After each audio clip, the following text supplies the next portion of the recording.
events, and I can tell you, in fact, I can warn you, expect some robust debates, some strong opinions and perspectives from both sides of the fence. It's about you at home as well. I love to read out all of your comments, or at least as many as I can. So join me, Michelle Dewberry, Monday to Friday, 6 till 7 on Jubes & Co. On radio, they call it the drive time slot, 4 p.m. until 6 p.m. as listeners head home. It's that part of the schedule when the dust of the day's events begin to clarify, and we try to make sense of it for you. Brazier is drive time for radio and TV. It's fast, it's punchy, it's opinionated, there's a Brazier angle and a little bit of levity. That's the question. That's two questions, actually. That's Brazier, Monday to Thursday, 4 till 6 on GB News. Hello, I'm Patrick Christie's. And I'm Mercy Moroki. Make sure that you join us Monday to Thursday, 10 a.m. until midday, right here on GB News for To The Point. We're not afraid to talk about the topics that matter to you or the big topics that always matter. We cover absolutely everything, from the breaking political stories of the day to law and order, what's going on in the channel. We're not afraid to hold people to account. We always make sure we include your views on our show. Indeed, if you're thinking it, you can guarantee that we're saying it. So make sure you join the conversation with us, 10 a.m. until midday, Monday to Thursday for To The Point on GB News. I'm Dan Wootton. Join me Monday to Thursday from 9 to 11 for the feistiest and most fun news debate on TV, where free speech reigns. I'll bring you a sharp take on the day's biggest stories, bombshell newsmaker interviews, and A-list guests. And I guarantee you, no spin, no bias, no censorship, and no reason to go to bed. That's Dan Wootton tonight, Monday to Thursdays from 9 on GB News.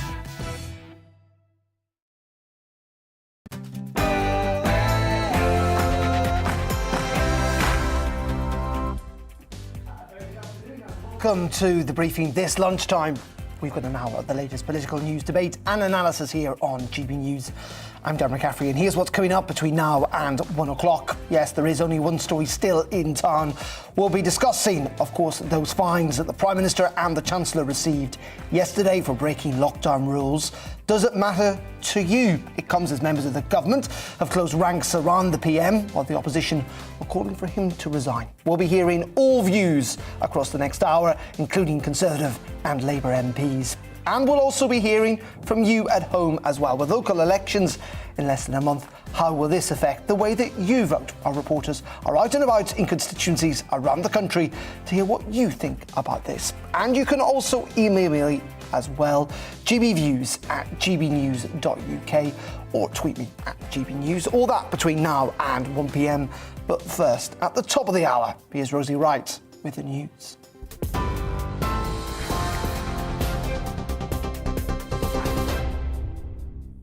Good afternoon, it's just gone 12 o'clock. I'm Rosie Wright, here to keep you up to date. Now, UK inflation has hit a 30-year high, putting households under growing pressure. Official figures show it jumped to 7% in March, up from 6.2% in February. Higher petrol and food prices are fueling the rise. Another increase in inflation is expected in April, with the data set to reflect the recent hike in energy bills. That, of course, exacerbating the cost of living crisis. It's going to be tough, really tough, especially for the elderly, and people on very low income. I don't know how we're going to manage, really. Well, I think really we need some extra help. I don't know how the government's going to do it, but we really do. It's got so expensive now. Well, I do worry every day to actually, where should I travel to or where should I go to? We have to think 10 times before spending the money. So obviously we're not as free as before, and with the bills and everything, we're a bit more restrained. Pressures mounting on the Prime Minister and the Chancellor to resign after they were both fined for breaching lockdown rules. Well, Boris Johnson, his wife Carrie Johnson and Rishi Sunak broke the law when they attended the Prime Minister's birthday party in June 2020. They've all apologised and have confirmed the fines have been paid. Colette Walsh couldn't hold a proper funeral for her mum because of lockdown. Well, she says she's appalled by their behaviour. You couldn't hug anybody, you couldn't do nothing. She could, while other people was having parties in governments. Just annoyed about the whole lot, just disgusted about we couldn't do nothing with my mother's funeral. They were having parties while we were trying to bury our loved ones. Voters in the Chancellor's constituency of Richmond in Yorkshire told us how they felt. Sunak should go now. I don't suppose they will, but that's my opinion. I think we should have gone. I personally had my mum's funeral and we couldn't have very many people at the funeral, and the Queen's there with nobody at her funeral for her husband, so it's just an absolute disgrace. To be honest, I mean, if there was 20,000 fined, and I've watched his explanation on the television, is that there's much bigger things currently, I'm afraid, we should be getting on without destabilising the country at this time. The UK has announced another 206 new listings under its Russia sanctions regime in response, of course, to the war in Ukraine. Well, new video shows a residential area close to Kharkiv airport that was hit by shells, triggering a fire at a school. Several buildings were also damaged. The governor of the region says 7 civilians have been killed, 22 have been wounded. That's just in the past 24 hours.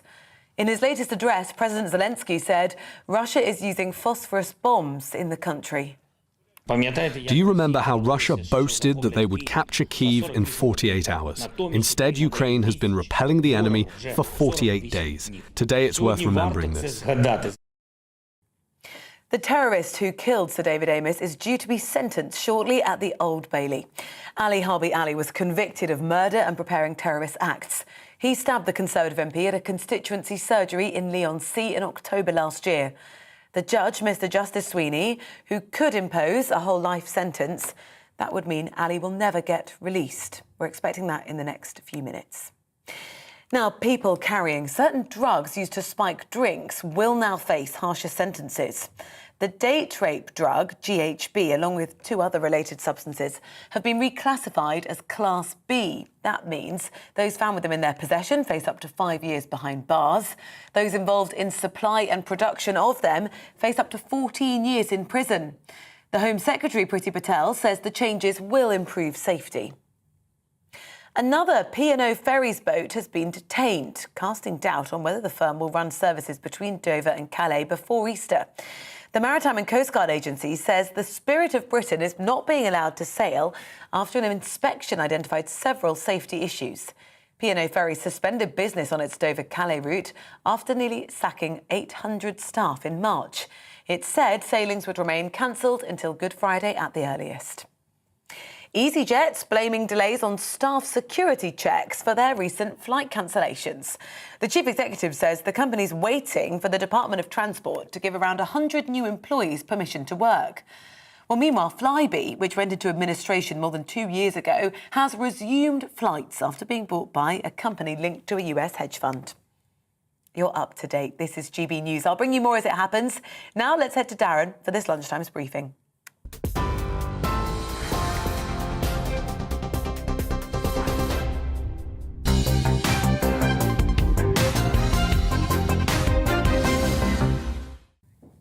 Thank you very much indeed, Rosie. It is 6 minutes past 12 o'clock on this Wednesday afternoon. We're on TV, online and on your radio as well. Thank you very much indeed for your company. We're going to start with that big news from yesterday. That is that the Prime Minister and the Chancellor were, of course, fined, and they paid those fines for breaking COVID lockdown rules. It was during an event on the 19th of June 2020 when people gathered at the Cabinet Room for the Prime Minister's birthday. Now, both Boris Johnson and Rishi Sunak, as I say, have coughed up the money, but later, yesterday, they issued apologies, with the Prime Minister ruling out resigning, even though he is, of course, the first Prime Minister to be sanctioned for breaking the law.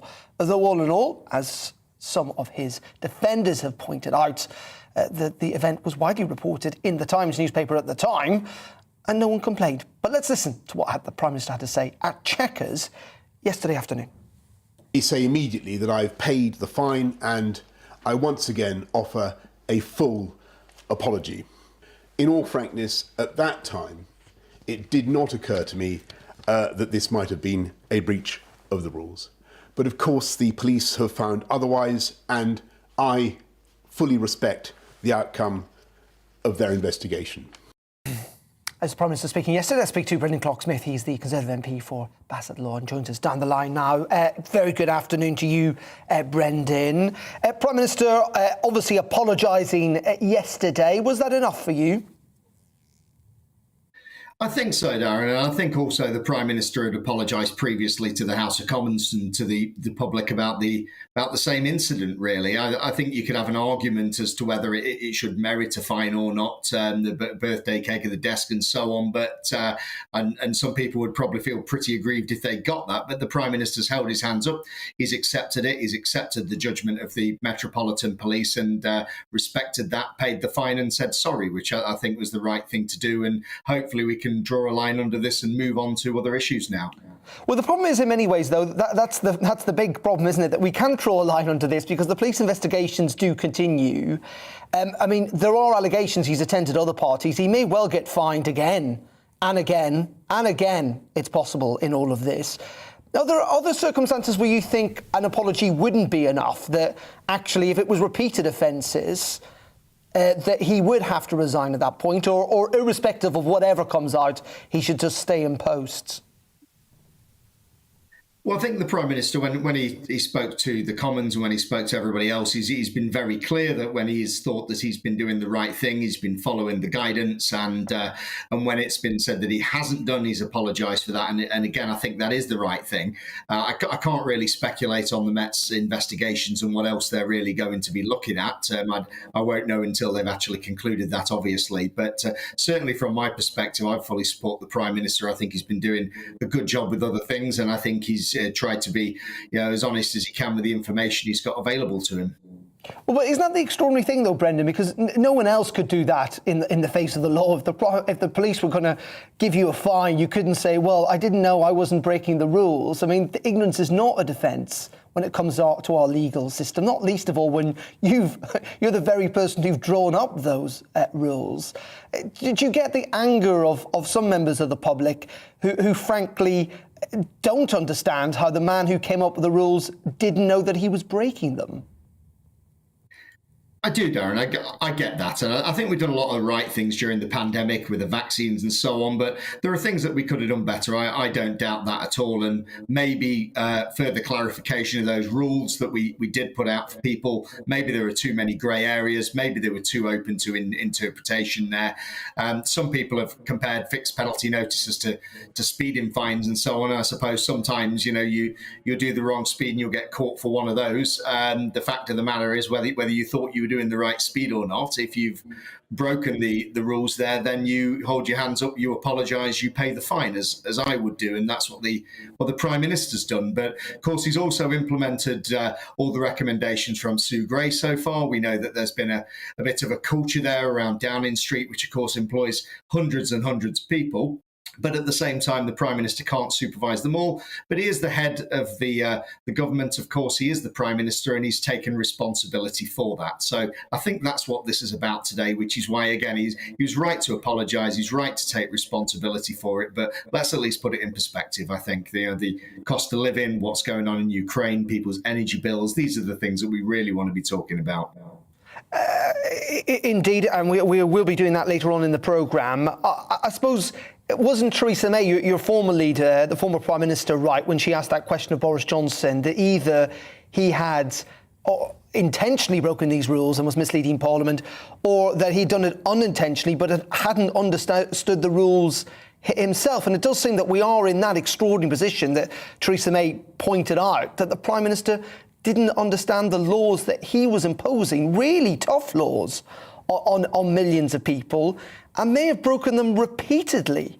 I mean, that's quite an extraordinary position to be in. I mean, he will be the first Prime Minister in office to essentially have been criminally sanctioned. Well, let's remember a fixed penalty notice is not a criminal offence in that sense, so it wouldn't count as that. I think it's right that parliamentarians ask questions, and of course, some people have mentioned the ministerial code. Of course, when you answer questions to the best of your knowledge, that's what's expected of you as a parliamentarian, and of course, sometimes we do get that wrong. It doesn't mean that people have broken it or people have lied. Sometimes people are just wrong, they're mistaken, their interpretation is a little different for that. Should those grey areas have been there? Should it have been a bit more clear cut? Yes, perhaps so. I think that's something that we can learn from this. And when we have the COVID inquiry, obviously, maybe that's something else that we will look at. But Prime Minister, again, held his hands up, said, OK, I got it wrong. OK, Brendan, as always, appreciate your time this afternoon. Brendan Glocksmith, the Conservative MP for Bassetlaw, join us down the line. Do get in touch, by the way, gbviews@gbnews.uk. We're going to break into this, though, because we've got some breaking news from the Old Bailey in the sentencing of the murder of Sir David Amess. Let's go live to our Home Affairs and Security Editor, Mark White, who is there. Mark, I believe we've got a sentence in from that courtroom. Yeah, the judge, Mr. Justice Sweeney, just passing that sentence now on Ali Harbi Ali, a sentence of a whole life tariff. In other words, this 26-year-old will spend the rest of his life behind bars. He will die in prison, sentenced, of course, for the murder of Sir David Amess on the 15th of October last year. This man, who was an avowed supporter of the Islamic State terrorist group, had been planning for some 5 years to carry out a political assassination to further his ends against politicians who he said had voted for the war in Syria, or at least the bombing of Islamic State, which he claimed had led to the loss of significant numbers of Muslim lives. And that's why, as an act of revenge, he had set out to target politicians, first of all looking at Michael Gove, the Cabinet Minister, the Deputy Prime Minister, Dominic Raab, also other MPs, before finally settling on Sir David Amess, who was, as far as Ali Harbi Ali is concerned, an easy target. He was a local MP who always made himself accessible to his constituents, and it was at one of those regular constituency surgeries taking place on the 15th of October last year that Ali Harbi Ali struck. He had called up the MP's offices to really lie, to say that he was moving to the area, that he wanted to meet his soon-to-be local MP to discuss a range of local issues. So he was given an appointment with Sir David Amess then inside that Baptist church in Leigh-on-Sea, and it was when he came face to face with the MP a short time after sitting down and beginning to talk to the MP that he suddenly got to his feet, produced this foot-long knife, and then began stabbing Sir David Amess more than 20 times, fatally wounding the MP. We've been hearing, in the way as we always do in these sentencing cases, the mitigation from the defence. In this case, no mitigation. The Defence Counsel said that she was instructed by Ali Harbi Ali not to offer any mitigation.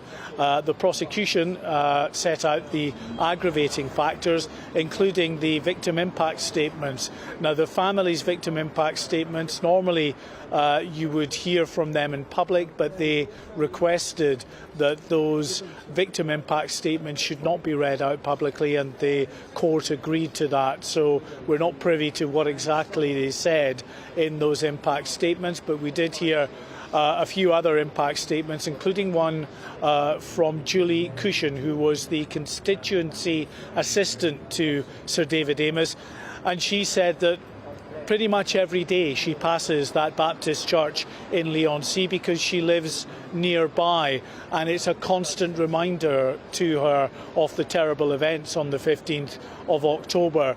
She said she feels terrible guilt herself because she was the one that booked that venue for the constituency surgery.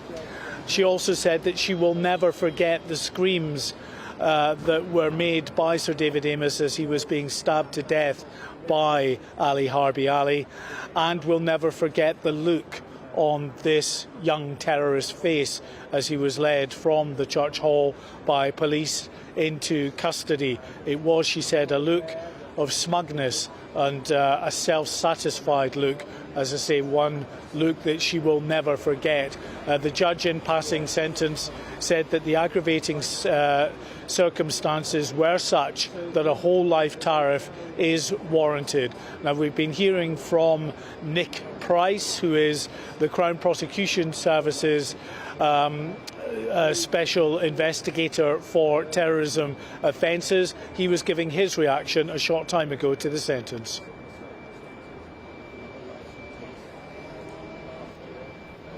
I don't think we've got that, Mark, at the moment, but we will try and get that interview when we can. But this is a very, very significant moment, a terrorist trial that has come to an end, and a reminder that this man will never leave prison, a real reflection of the severity of this crime. And I would have thought to properly act as a deterrent for others too. Yes, that's right. I mean, he qualified in a number of scores for a whole life tariff because, of course, this was a murder, a horrific murder that was carried out in furtherance of political or religious ideology. That was one aggravating factor. Also the fact that he was over the age of 21, another aggravating factor. He had shown no remorse at all for his actions. So the judge certainly very clear that there were enough in the way of aggravating factors to impose a whole life tariff in this case, and that's what he has done. As you say, it will mean that this young man will die in prison eventually, but of course he is young. He's only 26, so providing he lives a healthy life, he will be behind bars for a significant length of time. I should say that we are waiting to hear outside court from Assistant Commissioner Matt Dukes, who is head of Counter-Terrorism Command at the Metropolitan Police, who is going to come out and he is going to make a statement reacting to the sentence. Anne Widdecombe as well, who's been very closely aligned with the family ever since this horrific crime, will come, we're told, and make a statement as well. So we're expecting that within the next few minutes. We have a camera on the other side of the road outside the entrance to the Old Bailey. We're expecting those statements to take place. We'll bring that statement when we can live, Mark. I think we've got that interview with Nick Price, who's the head of Special Crime and Counter-Terrorism Division, that you did a little earlier on in reaction to this prison sentence. Let's have a listen in to what he has to say. I hope that today's sentence demonstrates that there is no place in our society for acts, ideologically motivated acts of terror, and that those planning to behave in that manner will be convicted and will be visited with very long prison sentences. There you go. That was Nick Price speaking a little bit earlier. Mark, thank you very much for the time being, and we'll be back to Mark and indeed to reaction outside the Old Bailey when we get it in the next couple of minutes. We'll bring you that live. Let's move on, though, and back, if you like, to the situation involving the Prime Minister and the Chancellor, and, of course, those party fines that were doled out yesterday. The Chancellor was reportedly thinking about resigning at one stage, something that was denied, it must be said, by him. But in doing so, it would make, of course, the Prime Minister's position even more exposed. Last night, though, no Conservative MPs were calling for him to resign, and we saw many Cabinet Ministers come out to back the leader. We've only had really one Tory MP calling for the PM to go. That's Nigel Mills. He's the Conservative MP for Amber Valley. And he said in a tweet, I don't think the PM can survive or should survive breaking the rules he put in place. We have to have higher standards than that of people at the top. He's been fined. I don't think his position is tenable. So the Prime Minister has survived today. He's likely to remain in post for a while longer. Let's speak to Nigel Nelson, political editor of the Sunday Mirror and the Sunday People, who joined us this afternoon. Nigel, as always, thank you very much indeed for joining us. It has been pretty tricky, of course, for the Prime Minister and the Chancellor over the last 24 hours, but a real sense that the Conservative Party do not think this is the moment to get rid of him or to at least have a leadership challenge. No, they don't. And obviously they cite the war in Ukraine. And it's a fair point that the Prime Minister is dealing with an international crisis and also at the same time trying to avoid World War III. So obviously, if you change the leader midstream now, you'd end up changing the whole command structure that goes along with it. But I don't think the Prime Minister is out of the woods yet by any means, because really a lot of Tory MPs opposed him. A lot of Tory MPs would never have voted for him. And the only reason they did was because they held their noses because they saw him as a winner. And that was brought out quite clearly in the 2019 election. Now, of course, as you just said, Darren, that we've got local elections coming up next month, and it could well be that he doesn't turn out to be quite so much of a winner there. And of course, if Tory MPs think he's a loser, they won't hesitate but to act to get rid of him. But I think at the moment, unless we get an awful lot more fines or Sue Gray's report comes out before May the 4th, I think he's safe till then. But I'm not so sure after that. Think about this argument that, frankly, which is on the front page of the Daily Mail today, don't we know that there's a war on? I mean, David Lammy and others have been on today pointing out, of course, that, Churchill replaced Chamberlain and then he was replaced before the end of the Second World War. Lord George was replaced by Asquith in the First World War. Anthony Eden lost his job during the Suez Crisis, and that was a proper crisis for Britain. Margaret Thatcher left during the First Gulf War. Does it hold this argument that there's a war on and we can't possibly change leader? I mean, the French are having a presidential election at the moment. Well, indeed they are. And as far as I'm concerned, yes, they could change the leader. What I was giving you was the argument that Tory MPs are presenting at the moment. I think that the Prime Minister should have gone when all this first came out. And I also think that had this fine been issued, say, 6 weeks ago rather than now, that Tory MPs would have turned on him and there would have been a leadership election. I mean, the timescale in between has given the Prime Minister a breather. But don't forget that an apology is not good enough. That where he started from, his first offence was there were no parties. His second offence was if there were parties, he didn't attend them. Then it became if he did attend them, they're actually work events and therefore didn't break the rules. And the defence this morning seems to be, well, actually, he misunderstood the rules he was making. So basically, the counsel for the defence is saying, well, actually, the Prime Minister's a bit dim. So obviously, if you get a load more fines, if you get Sue Gray's report, if you get bad local election results, then the whole situation will change.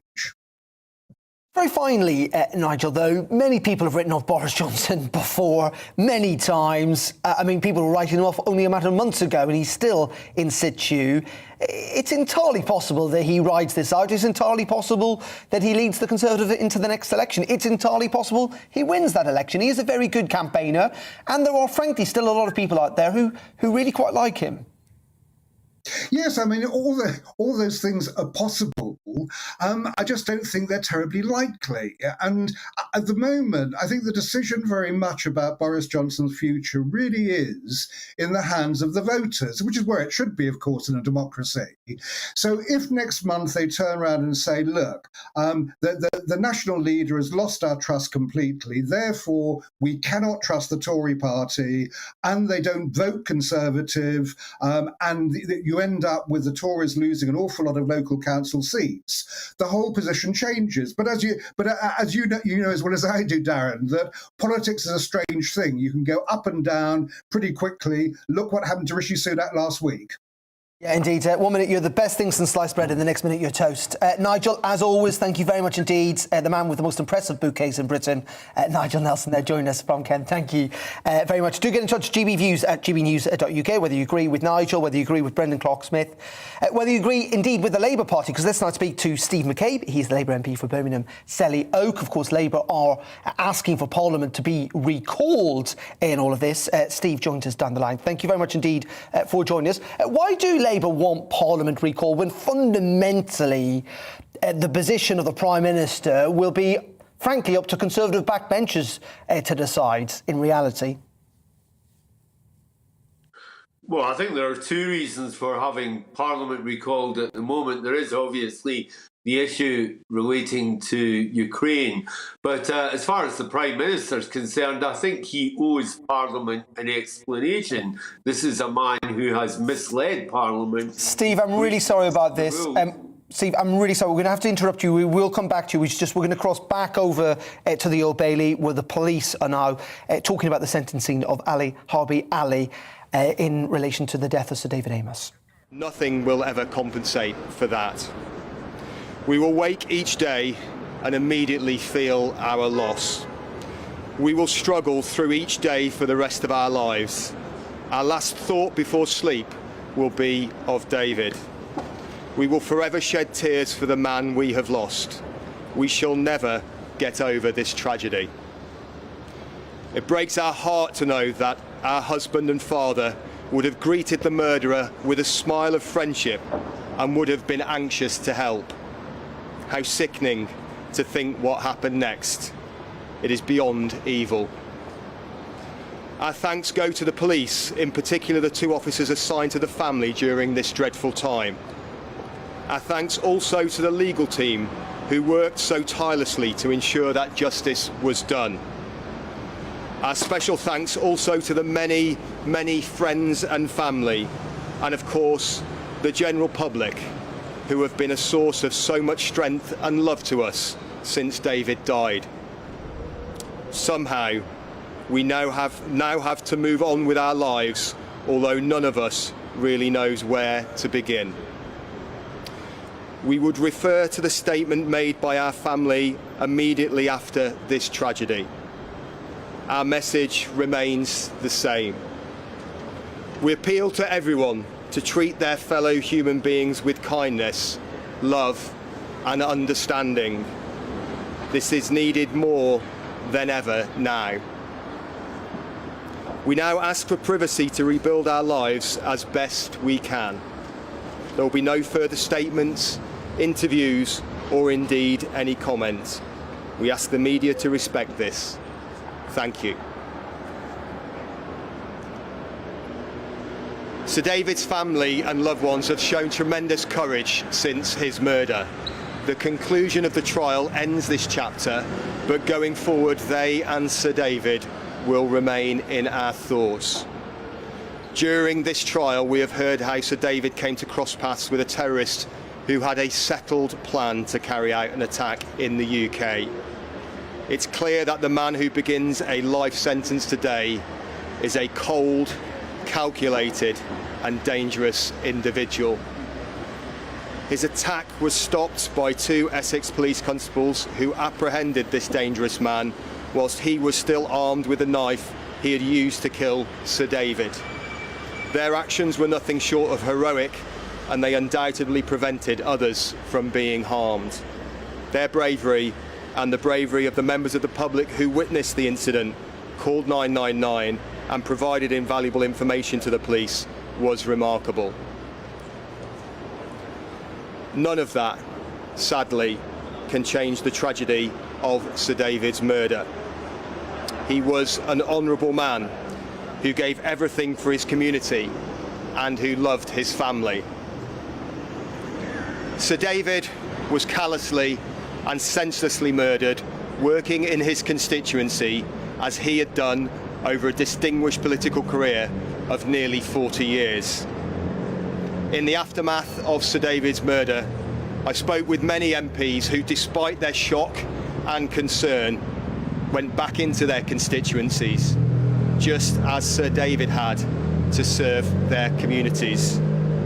Police forces up and down the country are committed to supporting MPs to carry on doing this vital work. Sir David's murder was an attack on democracy, and we will never let terrorists prevail. It's 5 years since the terrorist attacks of 2017, and the threat of terrorism remains very real. The police and our partners are working as hard as ever across the country to prevent attacks and to be ready to respond effectively should the worst happen. It is more important than ever that everyone plays their part in tackling terrorism. We've seen from this case that terrorists research and sometimes visit the places they plan to attack. I'd urge everyone to stay vigilant and trust their instincts. If you see or hear something unusual or suspicious that might be linked to terrorism, even if it concerns a family member or close friend, then please report it to the police.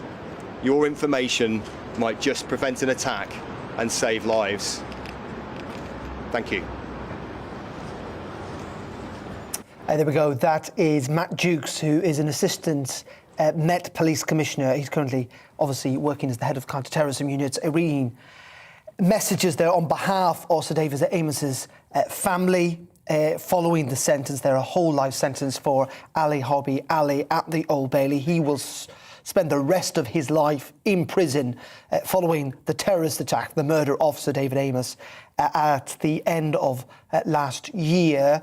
And quite heart-rending there, really, to listen to actually some of the family statements and pleading with all of us, with everyone out there, to be vigilant about people that we might know or see to try and prevent further attacks. But that is the breaking news within the last hour from the Old Bailey here in London, that Ali Harbi Ali has been given a whole life sentence. He will spend the rest of his life in prison for the murder of Sir David Amos. We'll be back with the Home Affairs and Security Editor, Mark White, later on throughout the afternoon here on GB News. Now, just before we cross over to the Old Bailey, we're speaking to the Labour MP for Birmingham Selly Oak, that's Steve Mccabe. We're talking about partygate. Steve, very sorry for interrupting you, but I'm sure you understand the need to go to the Old Bailey. You were explaining, weren't you, why you think Parliament should be recalled, given what we've seen yesterday with the fines for the Chancellor and the Prime Minister. Well, I think they both owe Parliament an explanation. They are both people who have denied breaching the ministerial code. They are both people who led Parliament to believe that they hadn't committed any breach of the law or any offences. That now turns out to be untrue, and I think they need to explain themselves. So the Prime Minister has said he will do that. He has said that he will, when we've got the Sue Gray report, he will come forward and answer questions in Parliament. And I say that not as a kind of party political point, but rather because we don't know this is the end of the matter. I mean, the Prime Minister could be fined again. Well, he may well be, but I mean, how much time does the Prime Minister think he's entitled to? I mean, we've got his backbenchers appearing and saying, well, he only committed this offence for a short period of time. There was never anything when we passed the law saying the amount of time should be taken into account. What's clear is that this man has repeatedly said he didn't break the law. Now it turns out he did break the law. This man has repeatedly claimed that he has not breached the ministerial code. It's now clear he has breached the ministerial code, and there is a question about whether or not he is fit to remain in office. You say that, and of course that will be one of the questions that many voters will be thinking about when they do go to the polls next month for their local elections. But many people also, Steve, and the Daily Mail and others making the argument this morning, and many Conservative MPs, that now is not the time to change the Prime Minister. That, you know, as I say, there's got a police investigation, there's going to be Sue Gray's report. But at this moment in time, I mean, Labour's calling for him to resign. But the UK is, frankly, as President Zelensky has said, helping to lead, and indeed President Putin, to lead the war efforts in Ukraine. It would be the wrong time to change Prime Minister. Well, as you've pointed out yourself, there have been lots of occasions where we've changed Prime Minister. We're not at war. We're supporting a friendly country that's been invaded, and we are working in alliance with several other countries to support them. That work should continue whoever is in power. I don't think there's any question about that. But we can't use the tragic situation in Ukraine as some kind of smokescreen to defend a Prime Minister who's lied and broken the rules and expected other people to follow laws he's not prepared to follow himself. I mean, I can't see how anyone can think that's a reasonable justification. What does he have to do before he's treated the same as everyone else? Well, OK, let's treat him that. We don't know whether he's lied or not. That still has to be proven. I mean, no one's actually produced evidence that he intentionally misled Parliament. So we cannot say that he has lied. That's your judgment call, but there's no actual proof of that. Well, one of the things that you could equate it to, though, those fines, is a speeding fine. Millions of people get speeding fines every year in the UK, Steve. They don't resign from their jobs over a speeding fine, and it is an equivalent to a speeding fine. Well, I'm not quite sure how you come to that conclusion. I mean, I would have said when there's a major public health law put in place because there is a real danger that people are going to lose their lives, and thousands of people have lost their lives, and that has resulted in a massive inconvenience and a great deal of grief and distress for thousands of people. I would say that is slightly different from a speeding fine. You may think it's the same, but if you honestly believe it's the same scale, if it's equivalence on that level, I think you are probably at odds with certainly the vast majority of my constituents. Steve, as always, I'm going to find out what they think, and of course others, aren't we, on May 5th in those local elections. Really appreciate your time this afternoon. Steve Mccabe, there's a Labour MP, joining us down the line. Happy Easter to you. Let's stay on this, and we are, just to let you know, hopefully going to hear from Anne Widdecombe, who's also at the Old Bailey following that verdict there. We are hoping to speak to the former Conservative Minister a bit later on in the programme. We'll bring you that interview as soon as we get it, Mark White, down there at the Central Criminal Court. But let's just do one last story on Partygate, and that is about what you're thinking at home, and we will get to your views as well, gbviews at gbnews.uk, because we saw a YouGov Snap poll yesterday which seemed to suggest that a majority of people thought the Prime Minister should go. 57%, in fact, thought he should resign. Another 57% thought the Chancellor should do the same, while 75%, 3 out of 4 of those who were questioned, said they thought the Prime Minister had knowingly lied to the public. So where is the public mood in all of this? Lots of people tell us they don't care about it. Does the people out there care about it? Let's speak to James Crouch. He's the Head of Policy and Public Affairs at a pollster. Thank you very much indeed for joining us, James, this afternoon. That was a YouGov poll I've talked about. Have you guys carried out any research? Have you got a sense of what the public mood is out there? Yes, so we conducted a poll as well, very similar to YouGov. So the Opinion Snap poll yesterday afternoon showed that 58% wanted the Prime Minister to resign, and actually also 58% wanted Rishi Sunak to resign as well. We've actually been tracking this since January, so since Partygate really hit the headlines. And although these obviously are terrible numbers for a Chancellor and Prime Minister to receive, on the other hand, they're not as bad as they were right back in January. And the real big thing that the Prime Minister will probably be pleased about is that the Conservative voters have started to fall back in line behind the Prime Minister. So back in January, almost half of Conservative voters wanted their own Prime Minister to step down, which is a remarkable number you get. Usually you get votes falling out very partisanly in that kind of way. But now the Conservatives have started to fall back in line. So 2/3 want their Prime Minister to stay, even though most other voters very much want him to go.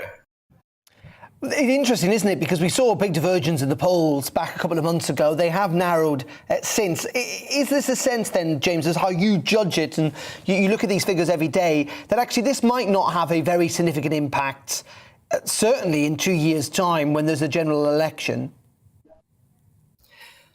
I think there is an element of that. I think this is going to be this is not a positive thing for the Conservative Party, and the fact they're going to then have to fight local elections in the kind of context of Partygate is appalling, really. But the main thing is that the Conservatives have started to lose their way. So it's not that this scandal alone is going to finish the Conservatives, it's that it's sucking up a huge amount of political time and energy that is stopping the Conservative Party from really starting to hammer home its agenda or to really try and actually implement that agenda. So the Conservatives have been performing very well generally on being seen as a determined political machine that will get a job done. And over the last 6 months, we've seen their advantage on that almost evaporate. So that is the real big danger, and they need to get that back. Otherwise, they're not going to really be able to get back a kind of extensive lead that they would want to be able to defend their large majority.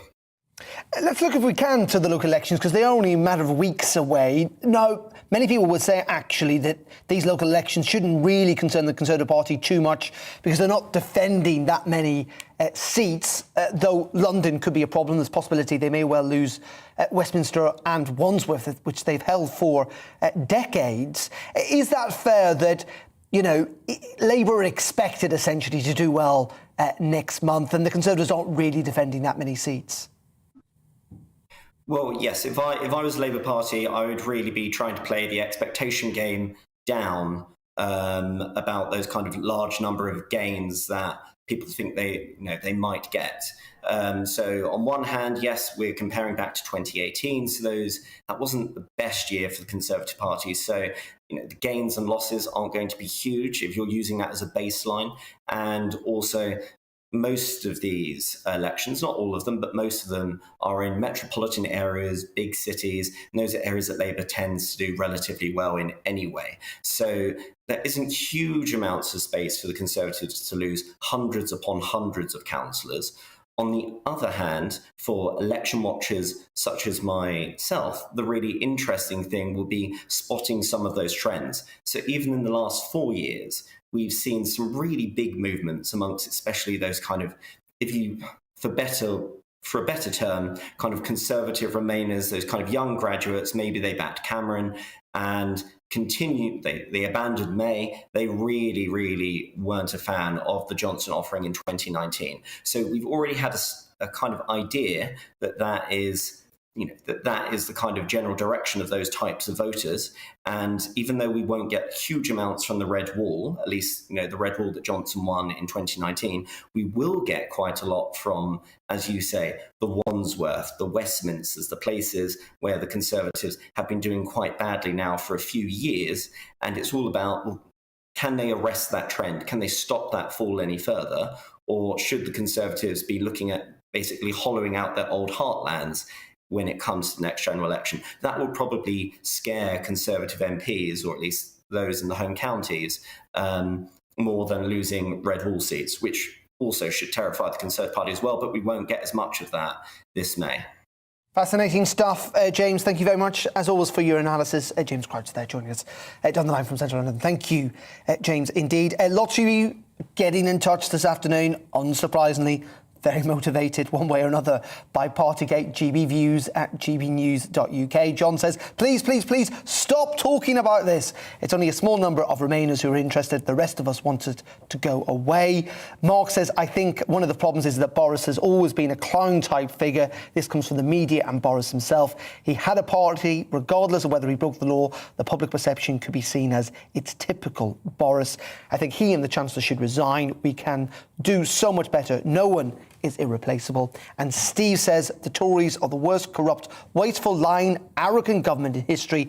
Johnson thinks everything is a joke, always sniggering and smirking. And Parker says Keir Starmer said the Prime Minister lied in Parliament about parties, but Tony Blair also lied about much more important things like the war in Iraq and about weapons in Iraq. We always have a diverse range of views. Do get in touch, gbviews at gbnews.uk.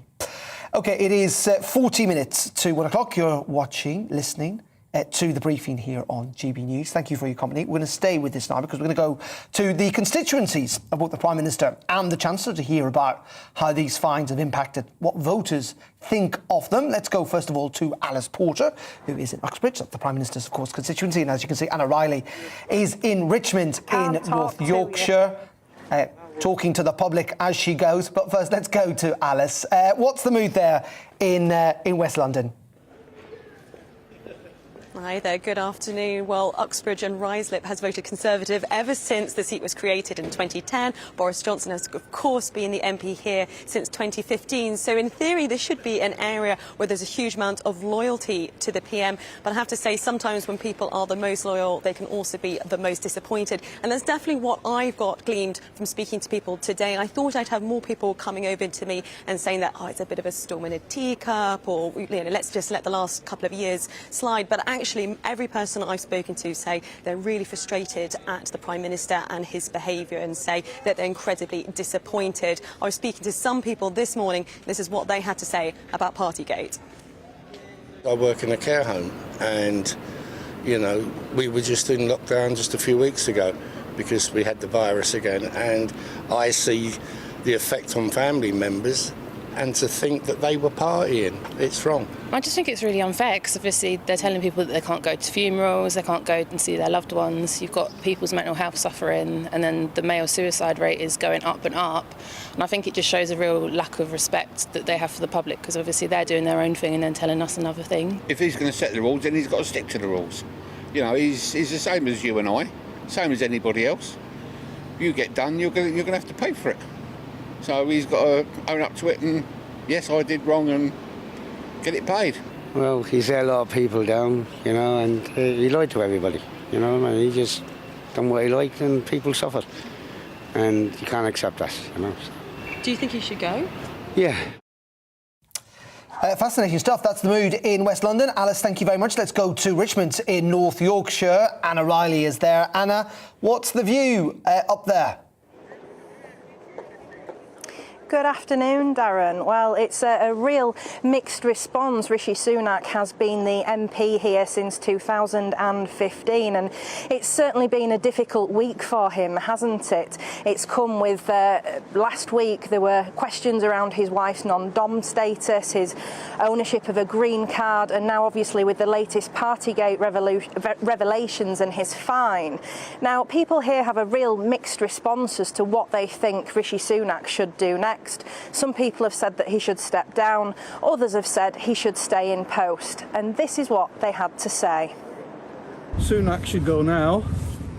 I don't suppose they will, but that's my opinion. I think they should have gone. They've done the crime, now they're having to pay the fine. We all have parties when we shouldn't, and God, it's in the past. We have to look for the future, hopefully.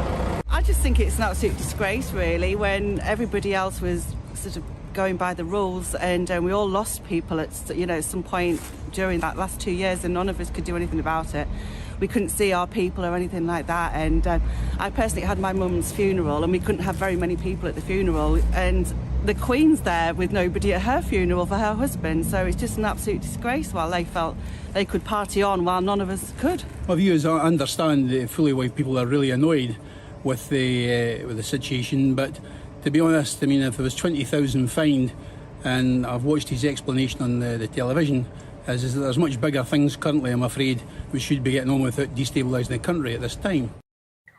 There you go, a diverse range of views in Richmond and North Yorkshire. Thank you very much to Anna Riley, and indeed earlier on to Alice Porter. Let's go to Tom Harwood. He's our political correspondent and is live in Downing Street for us this afternoon. Tom, there was a sense, wasn't there, I think, that if this announcement, yesterday's announcement, had have come out at the end of January, start of February, there would have been panic in Number 10. No sense of panic in the wake of these fines today.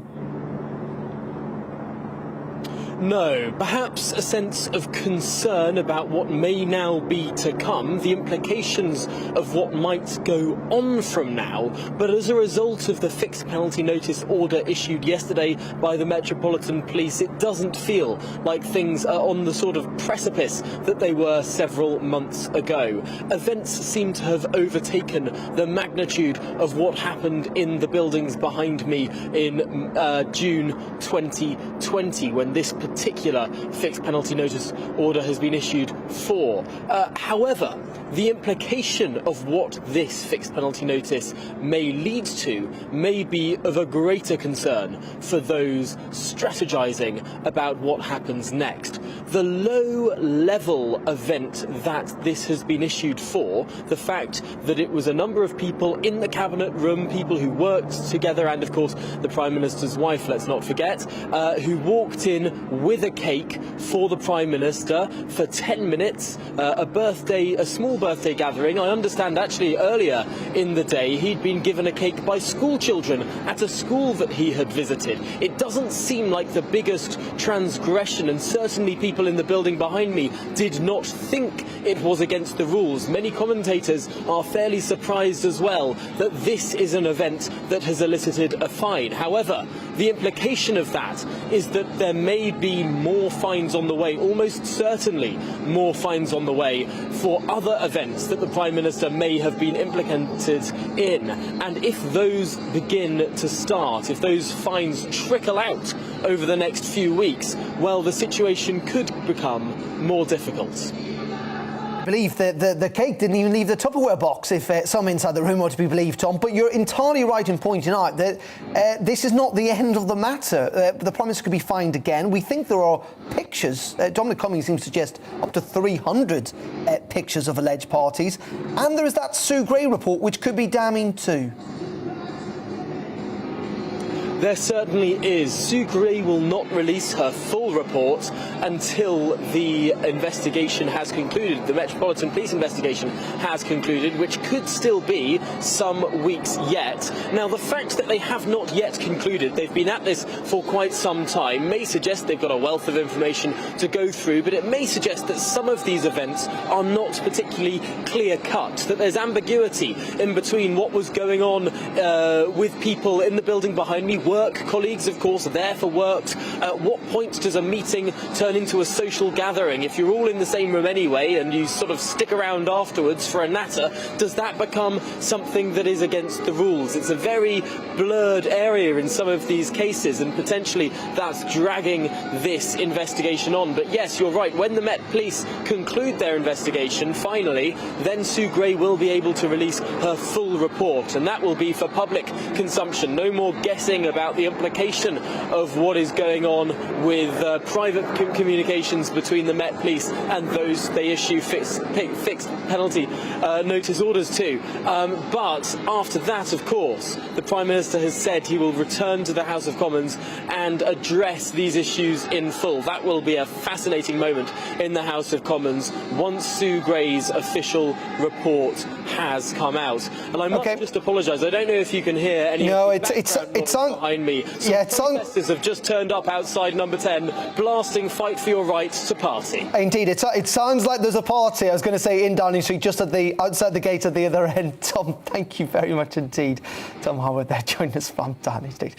OK, you'll be watching the briefing here on GB News. I'm going to be back at 3 o'clock with more of the latest political news, debate and analysis here on GB News. Tom, of course, always on every day at 9:30. Up next, though, it is a 2-hour bonanza of Liam Halligan, who's always on the money. But before that, here is the weather. Hello again, I'm Aidan McGivern from the Met Office. Many places will be warmer and drier compared to yesterday. Also a little brighter with some sunny spells, but also a scattering of heavy showers, particularly for southern parts of the UK. Low pressure still close by. It's moving away, and these weather fronts are, well, departing the northeast of Scotland, but still a lot of cloud and further outbreaks of rain for the Northern Isles, for parts of Caithness into Aberdeenshire, the Moray coast, where it will feel on the cool side. But elsewhere, brighter and warmer compared to Tuesday. But as temperatures rise, we'll see a few heavy downpours, particularly for parts of Northern Ireland, into central and southern England, South Wales as well. These showers will be slow moving in places, could be quite torrential at times. 20 Celsius the high in the southeast. I think a warmer day to come with mid-teens further north, but staying on the cold side in the northeast of Scotland, where there'll be a lot of cloud and some outbreaks of rain and drizzle continuing overnight. Some mistiness around coasts and increasingly misty, murky conditions around the Irish sea coast into the south coast. Low cloud creeping inland overnight. So some gloomy conditions about first thing tomorrow. Some sunny spells around eastern and central parts, but a lot of cloud cover. A mild start, nevertheless, and actually, as temperatures increase through the morning, the cloud will lift and break up somewhat. And for many places, by the afternoon, it's looking fine.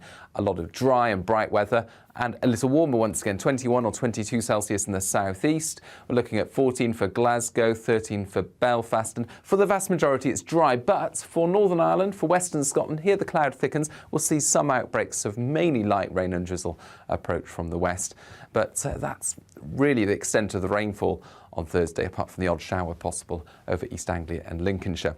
Friday looks like the peak of the warmth, and it's going to be fine for most. Further showers to come in the weekend. My name's Tom Harwood, and every weekday we bring you The Briefing live from 9:30 a.m. The stories, analysis and live debate that you need to hear. Quite right, Tom, of course. Was this something that had been considered at all? Difficult to answer. Gas-guzzling helicopters circling.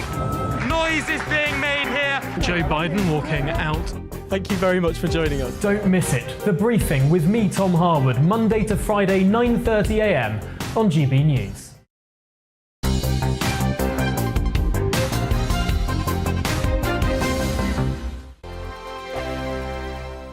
Hello, I'm Michelle Dewberry and you can join me every weekday 6 till 7 on Jubes & Kerr. Me and my panel will get stuck right into the day's events, and I can tell you, in fact, I can warn you, expect some robust debates, some strong opinions and perspectives from both sides of the fence. It's about you at home as well. I love to read out all of your comments, or at least as many as I can. So join me, Michelle Dewberry, Monday to Friday, 6 till 7 on Jubes & Kerr. On radio, they call it the drive time slot, 4 p.m. until 6 p.m. as listeners head home. It's that part of the schedule when the dust of the day's events begin to clarify, and we try to make sense of it for you. Brazier is drive time for radio and TV. It's fast, it's punchy, it's opinionated, there's a Brazier angle and a little bit of levity. That's the question. That's two questions, actually. That's Brazier, Monday to Thursday, 4 till 6 on GB News. Hello, I'm Patrick Christie's. And I'm Mercy Moroki. Make sure that you join us Monday to Thursday, 10 a.m. until midday, right here on GB News for To The Point.